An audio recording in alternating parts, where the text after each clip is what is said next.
Good evening, everyone. Let's get started. I want to welcome everyone to tonight's meeting of the Cardinia Shire Council and declare the meeting open for this town planning meeting. This meeting will be conducted in accordance with our governance rules. It's important that members of the public present in our gallery respect the setting and do not disrupt the meeting. We're going to start tonight with a reflection, as we always do.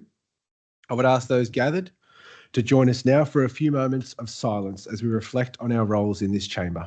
Please use this opportunity for reflection, prayer or thought to focus on our shared intention to work respectfully together for the well-being of our whole community. Thank you, everyone. Our council respectfully acknowledges that we are on the traditional lands of the Bunurong and Wurundjeri people, and we pay our respects to their elders, past, present and emerging. We have no apologies for tonight's meeting. Councillor Roberts is attending virtually, as is Councillor Thompson, Councillor Potter and Councillor Payton.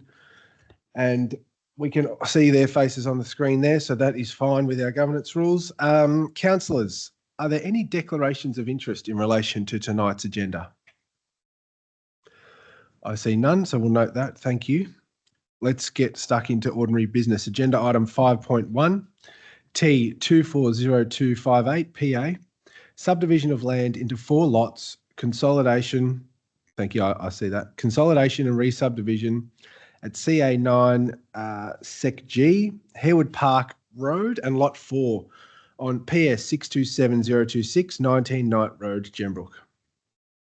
The officer recommendation here is that Council resolves to issue a notice of decision to refuse to grant a permit for the planning permit application T240258 for the subdivision of land into 4 lots, consolidation and re-subdivision at CA9 SECG, Harewood Park Road, Gembrook, and Lot 4 on PS 627026, 19 Knight Road, Gembrook, on the grounds listed in the report. And I won't read them all out because there's many there, but they are in the report.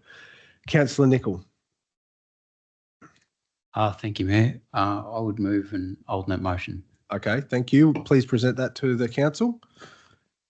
Thank you. My motion is in 2 parts.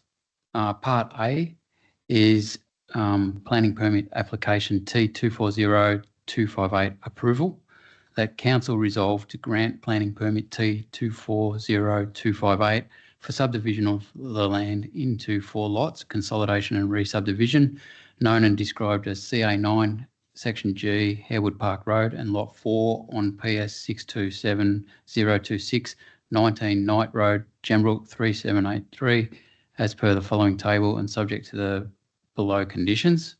There are several conditions laid out that I believe councillors have seen. And I'll read Part B as well, that a Section 173 agreement, voluntary, for water rights allocation and dam share agreement be also passed, sections A to F. All right, thank you, Councillor Nicol. So we note that alternate, and thanks, Peter, for putting it up on the screen behind us. Is there a seconder for Councillor Nicol's alternate? I see Councillor Colin Ross. Then it will be, bless you, it will be up for debate. Over to you, Councillor Nicol.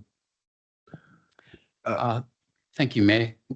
I note the officer's recommendation for refusal on this application, and I commend them on the diligent work that they've done.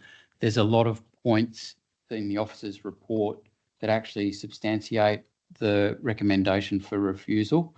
However, I would call out a couple of points that also potentially counter to that. Number 1, the lots are in Grand Wedge Zone 2 area, and so the applicant is only exercising their right to subdivide down to the minimum lot size for the area, which this application clearly demonstrates that it is able to do. But also that we need to break the nexus of what's been going on in the Gembrook district for 20 years now. Broadacre cropping, commodity cropping in that district has now almost ceased entirely over that 20-year period of time. Landowners up there have been constrained by their existing lot sizes, which are too small anyway for traditional broadacre commodity cropping and livestock grazing. Added to that, there's additional constraints in dieldrin contamination and potato cyst nematode movement restrictions in that district. Something has to happen. In the past, previous applications on this particular property to subdivide have been passed by council on several occasions. This property has had permission to subdivide down to this size in the past on 2 separate occasions, and it's been approved. We need to remain consistent with that and create the opportunities for landowners to do something different up there rather than the current state of stagnation that we currently see up there. I note a couple of elements of the officer's report, in particular page 19, the table on page 29 of the overall council report tonight, but the table starting on page 19. The table is great and lays out the reasons, a lot of the reasons to refuse, but some of the points you can actually read as reasons to approve. The first point in the table there talks about subdivision being likely to reduce the capacity of the land for agriculture. I would put forward an argument that intensification of agriculture and intensification of lot size potentially creates incentive for increased diversification and new investment into the district by new landowners who'll try something different. Second point around fragmented lots and the site sort of increasing fragmentation in the district. There are lots of a similar size, around 35 acres, right through the district. And some of them are indeed lifestyle and some of them are indeed farming. So it's not quite correct to actually make an assertion that subdivision down to the lot size that's permitted in the zone is going to result in withdrawing farming options from the district. In fact, in many respects, a 35-acre block, if you're a local farmer nearby and you're looking to do an extra, get an extra paddock in of whatever you're cropping, you're much more likely to actually use a 35-acre lot and lease that off the owner and expand your operation slightly 1 year than you are to actually lease the whole lot. And so it's actually in that sweet spot of lot sizes where existing operations who might be abutting or neighbouring are more likely potentially to actually lease that size lot. The 2 lots up the top which don't have houses, I've been up there for a drive and had a look. They're the best blocks on the property in terms of slope, in terms of soil capability. They're great sites for intensification of agriculture. They're great sites for a nearby neighbour to actually lease and do an extra block of spuds, if anyone ever starts doing spuds in the district again, or something else. Do a 35-acre lot of some future crop. But the whole size block is too big. The economics of it change for a farmer. They're not going to lease the whole lot. So there's actually a counter-argument to the officer's recommendation that potentially, I'm not taking away from the officer's argument that there is a chance that this size block is also the sweet spot for lifestyle farming, definitely. But there is an equal chance, possibly a greater chance, that it's actually also the sweet spot for what the new future of agriculture for Gembrook is going to be, what the new owners might bring in, what new ideas the future owners might bring into the district. It's a chance to actually start building a different future, an alternative future for Gembrook. Thank you, Councillor Nicol. Councillor Ross as the seconder. I reserve my right. Thank you, Mayor. Thank you. We'll open it up to other councillors then. Councillor Pomeroy. Thanks, Mayor, and thanks, Councillor Nicol. I will be supporting you on this, but I think it is super important to note that part of this alternate motion is that the plans to be resubmitted with the deletion of the building envelopes on proposed lots 1 and 2. And the reasoning around this is around that lifestyle lots that we have, I suppose, steered away, and government policy steers us away from subdividing land to become lifestyle lots. I'm excited about the future that you talk about a new breed of farmers looking at new opportunities and where we can go. We have much green land across our whole Shire, and I think this is a good opportunity to see what can be done. But I do appreciate that in the alternate there is 16 points under 1, and under Part B section there is 1 right through to F. So this alternate has had a lot of thought behind it to make sure that these lands are not only have the water to support agriculture, but also have a good policy behind them to hopefully make sure that they do prosper into the future. Thank you. Thank you, Councillor Pomeroy. Are there any other speakers? Sorry, Councillor Payton, can you just have your camera on, please? Sorry, Mayor, I turned the camera off because I was coughing a lot, so. Sorry, just for the governance rules, apparently we have to have it on at all times. I know it's unfortunate. Are there any other speakers? Councillor Bredon. Yeah, thank you, Mayor. I find this very difficult because the officers do provide really strong argument regarding a reason for refusal, and I acknowledge that. There is a separate process. Obviously, this is for a subdivision. If there are proposed dwellings in the future, that would need council further approval in the future. And, that gives me, it's not a certain that there could be dwellings on these other lots. It's not a certainty. There's a separate process that will see whether it is appropriate for these additional dwellings and locations. And that will be considered as part of that in a future stage if this is approved. So it is very difficult. Thank you. Thank you. I'll just jump in here before I go to other councillors. Yeah, I'll go to you, Councillor Roberts, in a second. I just want to commend Councillor Nicol for how hard you've worked on this. I can't support you tonight. I've supported you in the past on other ones. I can't support this one. I don't think it's fair to say that, the stagnation and the loss of agriculture in the area is as a result of the planning laws. And you said yourself, like, they've been able in the past to subdivide down to a point where they are today, and the re-subdivision, assuming, to take that as the impetus that it needs to get agriculture going again, I don't think is necessarily going to happen. And the reason I'm not supporting this tonight is I'm a bit concerned about Part B, where it says voluntary.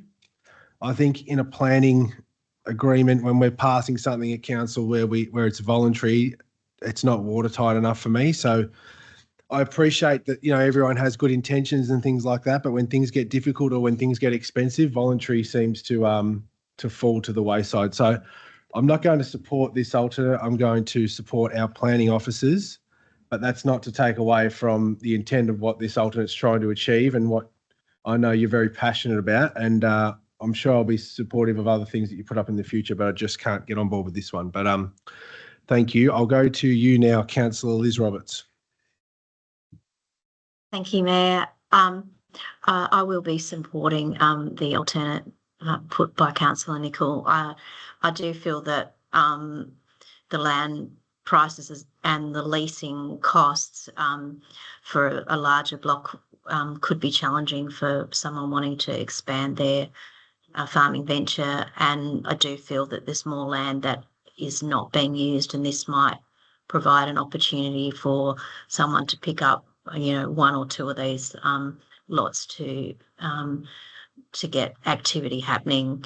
And that, as Councillor Owen has already mentioned, there's another process to apply for a home on these blocks. The building envelopes originally mooted with this alternate removes them. So and the owners seem to, since the item was deferred, to have gone away and come back with some information that gives us a better indication of the way that water could be shared across the lots. So I feel they've done their utmost, and that and that's why I'll be supporting it. Thank you. Thank you, Councillor Roberts. Are there any other speakers to this item? I see none. I'll go back to Councillor Colin Ross as the seconder. Thank you, Mayor. Look, this is a progressive approach with this alternate notice of motion. Councillor Nicol, being a modern day farmer in the local area up there for over 20 years, has brought a really, to our attention on council, an insight into the area, how farming has moved from where it was in the past to where it is today, and the opportunities that may arise in future, but it will be different to what it used to be. With this application, this actually will break the nexus of doing things the way we always have, viewing things the way we always did, and hoping through the officer's advice that there's under the Planning Act that there are certain things in certain zones that you can do. I see this as changing the dynamic and giving local hope for local farmers to do something different, as it was pointed out by my fellow councillors, Councillor Owen being one of them, that it does have to come back to council if they choose to do other things with the area which wasn't written down. There are a whole lot of protections written in this alternate which would encourage and steer the applicant to go, as Councillor Nicol had explained. So I think on a positive level, this moves the goalposts a little bit for people in the hills. It gives them a bit of hope that if they look outside the box, that we might consider understanding on council that we might view things a bit differently and give them some support. I'm going to support this, and I thank my fellow councillors for giving such a nine-dimensional view on their approach to this issue. Thank you, Mayor. Thank you. We'll now go back to the mover, Councillor Nicol, to sum up. Thank you, Mayor. Thank you, councillors who've spoken in favour of the alternate. And I do note the concerns with the application. And again, I note the diligent work that the planning team have actually done in negotiating with the landowner in the first instance, which ended up in a recommendation to refuse, but also the additional work that they've done with the landowner and myself in ensuring that there's sufficient protections and additional points put into this alternate motion that will, where we can, steer the future potential for that land towards agriculture, not dismissing at all the potential that it might fall into lifestyle. That potential is already there across the whole district anyway. A whole industry has ceased operation up there, and so we're already looking at that anyway. What this alternate does is open the door to a new approach, and my hat's off to the owner in this instance for being prepared to enter into the secondary component, the part B of this alternate, because it is all about water. That 80 megalitres is now evenly distributed across the 4 lots. There's now 4 new lots potentially in the district with adequate water to actually invest in a new form of agriculture up in that district that'll suit the more intensive setup. Just nearby, in the same tertiary volcanic red soil and the same high rainfall district in Monbulk and Sylvan, 10 seconds. We have examples of more intensive, successful agriculture occurring. Potentially, Gembrook's future lies in that direction, and I would hope that we see an influx of new owners who are ready to take the risk. Thank you. Thank you, Councillor Nicol. So we're going to put your alternate up for a vote for agenda item 5.1. So all those in favour? Against? I declare that carried for you, Councillor Nicol. Thank you, councillors. We'll move on to agenda item 5.2, planning matters dealt with by officers under delegated authority for July 2025. The recommendation here is that we note the report. Do I have a mover for this one? Councillor Pomeroy. Like to move the report as noted. Thank you. We know that. Seconder for Councillor Pomeroy? Councillor Ross. Councillor Pomeroy, over to you. This is a monthly report, so ran from 18th of May through to the 16th of June 2025. There's plenty of activity happening right across Cardinia Shire, and it's great to see a number of these that were started in 2024 be resolved. I would just like to note that there is one at 2 Richards Road in Narnagoon under Bunyip Ward that the permit has actually been issued since this report was written, with no objector applications lodged at VCAT within the 28-day timeframe. It was also worth noting that earlier in the process, the number of dwellings was reduced from 6 to 5. So I think that's great to note that that has gone through. There's been much conversation in Narnagoon around units, and there's obviously people that are requiring them as well. And that's all. Thank you. Councillor Ross. Reserve my right. Thank you, Mayor. Thank you. Are there any other speakers to this report? I see none. Nothing further. Thanks, Mayor. Thank you. Councillor Pomeroy. And nothing further. Thank you. All right. Easy one. Let's put the officer recommendation to 5.2 up for a vote. All those in favour? Against? I declare that carried.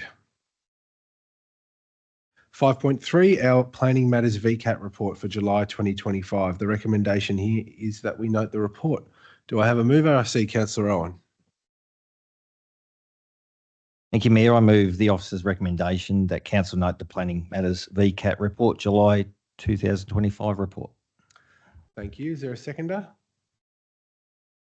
Councillor Ross. Sorry, it's hard to look behind. Over to you, Councillor Owen. Thank you, Mayor. The following list is presented to keep council informed of applications that are currently the subject of appeals proceedings and recent decisions from the Victorian Civil and Administrative Tribunal VCAT. This list is current as of the 16th of June 2025. So we've got matters currently subject to appeal, so it's before VCAT. You've also got matters recently decided at VCAT. So we note those matters. I just want to draw attention to council. We got advice last week. Obviously, this report was created as of 16th of June, but we got advice regarding one of the matters, and that was 209 Berglund Road, Beaconsfield Upper. This council item is to note the report. When this application came before council, I had a conflict of interest, but my advice is I can talk because it is noting the outcomes of VCAT. So 209 Berglund Road, it went to VCAT, and VCAT has affirmed council's decision to refuse planning permit at 209 Berglund Road, Upper Beaconsfield. The proposal was for use and develop the land for a dwelling, outbuilding, garage and associated works, including the removal of native vegetation. So the key issues considered by VCAT was consistency with the planning policy, vegetation removal, also bushfire risk management. So the decision of VCAT was that the tribunal concluded that the proposal did not result in an acceptable outcome in the context of the planning scheme provisions. Despite the support from DECA and the CFA, the proposed vegetation removal and its impact on the local environment were deemed unacceptable, as was the responsiveness to the bushfire risk. The tribunal's decision, which affirmed council's decision, reflects a strong emphasis on protecting environmental values and landscape qualities, prioritising the conservation of biodiversity over residential development in a high-risk bushfire area. So I just wanted to note that councillors were advised of that advice, and that will obviously be recorded in next month's report. Thank you. Thank you, Councillor Owen. Councillor Ross. Nothing further. Thank you, Mayor. Thank you. Are there any other speakers to this report? No. I'll go back to you, Councillor Owen. No further. Thank you. I'll move so. Thank you. Okay. Officer recommendation. We'll put that up for a vote for agenda item 5.3. All those in favour? Against? Declare that carried. Agenda item 5.4, Planning Scheme Amendments Activity Report. The recommendation here is that we note the report in table 1. Do I have a mover for this item? Councillor Ross. I move the officer recommendation to have this report noted. Thank you, Mayor. Thank you. Is there a seconder for Councillor Ross? Councillor Pomeroy. over to you. I'm just moving this in relation to, it's an activity report here in relation to the planning scheme amendments, and it's open for the public to read what those are. And I'll just leave it at that. Thank you, Mayor. Thank you. I'll go to your seconder, Councillor Pomeroy. Just noting that the James Hicks pottery site that was a resolution at the last council meeting has been added to this. And the other one of note is that the submission on the Sarah DTP are reviewing all these submissions, and we're waiting to learn the next step. So we have had a recent update just to say this is still in progress. Thank you, Mayor. Thank you, Deputy. Are there any other speakers to this one?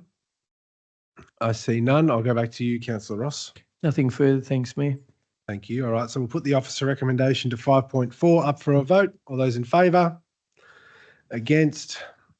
I declare that carried. All right, that now concludes tonight's meeting.